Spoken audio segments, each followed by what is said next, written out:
मनोज, ऐसा मत करो, वो हमें खत्म कर देगा। पिताजी, ये सब मनगढ़ंत कहानियां हैं। कुछ नहीं होगा एक निवाला खाने से। मेरी बात मानो बेटा, ये परंपरा बहुत समय से चल रही है, हमें इसे तोड़ना नहीं है। इस बार मैं आपकी बात नहीं सुनूंगा पिताजी। आज इस झूठ का पर्दा फाश कर ही देते हैं। देखा पिताजी, कुछ नहीं हुआ। आप खामखा डर रहे थे। मनोज। जंगल के बिल्कुल किनारे बसा था सोनापुर गांव। छोटा सा गांव, लेकिन दिलों से बहुत बड़ा। यहाँ के लोग सीधे साधे और मददगार थे। पर इस गांव की खुशी के पीछे एक डर भी छिपा था। गांव से लगा हुआ एक रहस्यमय जंगल। ये जंगल सामान्य नहीं था। गांव वालों का मानना था कि उसमें कोई अदृश्य जंगल देवता वास करता है। सालों से एक अजीब नियम चला आ रहा था। हर दिन एक परिवार को जंगल में मटन बिरयानी चढ़ानी होती थी। अगर किसी दिन ये नियम टूट जाता तो कभी सूखा पड़ता, कभी बीमारी फैलती, तो कभी जानवर गांव पर हमला कर देते। आज इस नियम की बारी थी रघु और उसकी पत्नी सरिता की। दोपहर की धूप में हाथ में टोकरी लिए दोनों जंगल की ओर बढ़ रहे थे। अरे सरिता, बिरयानी को अच्छे से दम तो दिया था ना? हाँ जी, पूरे मन से बनाई है। मसाले भी एकदम सही हैं, बहुत स्वादिष्ट बनी है। तुमने बिरयानी चखी तो नहीं? नहीं जी, बस खुशबू से ही समझ गया कि स्वाद बढ़िया है। अच्छा किया। अगर चखी होती तो हम गांव वापस लौट ही नहीं पाते। ऐसा क्यों बोल रहे हो जी? कहते हैं जो इंसान देवता की चढ़ाई हुई बिरयानी चख ले, वो जंगल से कभी बाहर नहीं आता। दोनों जंगल के बीचों बीच पहुंचे। वहां एक बड़ा काला पत्थर था। रघु ने कांपते हाथों से बिरयानी रखी। हे जंगल के देवता, आपके लिए गर्मा गर्म मटन बिरयानी लाए हैं। इसका स्वाद स्वीकार करें और हमारे गांव को माफ करना। हवा अचानक तेज चलने लगी। पत्तों की सरसराहट किसी फुसफुसाहट जैसी लगी।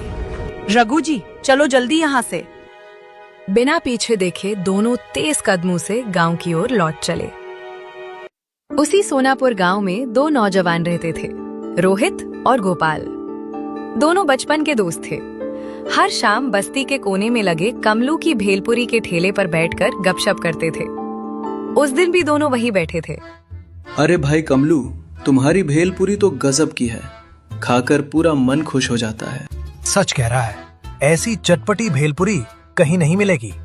क्यों ना आज जंगल के शैतान को ही तुम्हारी भेलपुरी खिला दे, फिर देखना रोज रोज बिरयानी मांगना बंद कर देगा। अरे भाई, ऐसा मजाक मत करो। आज मेरी बारी है जंगल जाने की। वैसे ही दिल कांप रहा है। तो क्या हुआ, हम दोनों भी चलेंगे, देखेंगे आखिर कैसा है वो शैतान। नहीं भाई, जब तुम्हारी बारी आए तब जाना, मेरे साथ मत आना। अगर तुम्हें कुछ हो गया तो गांव वाले मुझे जिंदा नहीं छोड़ेंगे। चल छोड़ रोहित, हम फिर कभी जाएंगे। दोनों दोस्त हंसते हुए घर चले गए। अगले दिन सुबह पूरे गांव में सनसनी फैल गई। कमलू जंगल से वापस नहीं आया था। ये खबर आग की तरह फैल गई। कमलू की पत्नी कमला रोते बिलखते सीधे मुखिया के घर पहुंची। मुखिया जी, मेरे पति कल जंगल गए थे, अब तक नहीं लौटे। कमला, लगता है उसने बिरयानी खा ली होगी। इसी वजह से जंगल के शैतान ने उठा लिया। नहीं मुखिया जी, वो कभी नॉनवेज खाते ही नहीं। बिरयानी उन्होंने नहीं खाई होगी, जरूर कुछ और बात है। लगता है इस बार कुछ अलग हुआ है। कहीं ये आने वाली बड़ी मुसीबत का संकेत तो नहीं? अफवाह मत फैलाओ। आज ही 4 आदमी जंगल में भेजते हैं, देखते हैं क्या पता चलता है। 4 गांव के लोग जंगल में गए। शाम तक खोज करते रहे, लेकिन ना कमलू मिला, ना कोई निशान। थके हारे वे लौट आए। धीरे धीरे गांव ने इस बात को सच मान लिया, लेकिन सच्चाई कुछ और ही थी। कमला अपने घर में चुपचाप बैठी थी, आंखों में आंसू और मन में तूफान। कमलू जी, आप कहाँ हो? तभी उसके मन में एक खतरनाक विचार आया। अगर आज मैं खुद जंगल जाऊं और जब वो शैतान बिरयानी लेने आए तो उसका पीछा करूं, शायद वही मुझे कमलू जी तक पहुंचा दे। कमला ने उसी पल फैसला कर लिया। वो उठी और गांव के एक आदमी के पास जाकर बोली, भैया, आज जंगल में बिरयानी लेकर कौन जाने वाला है? आज तो जंगल जाने की बारी गोपाल की है। ठीक है भैया, अब मैं चलती हूँ। वो तुरंत गोपाल को ढूंढने निकल पड़ी। रास्ते में उसने देखा गोपाल सिर पर टोकरी रखे जंगल की ओर जा रहा था। कमला के मन में आवाज गूंजी, यही मौका है कमलू जी को ढूंढने का।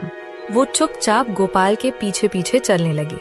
आज पता नहीं क्यों मन बहुत घबरा रहा है, कहीं कोई अनहोनी ना हो जाए।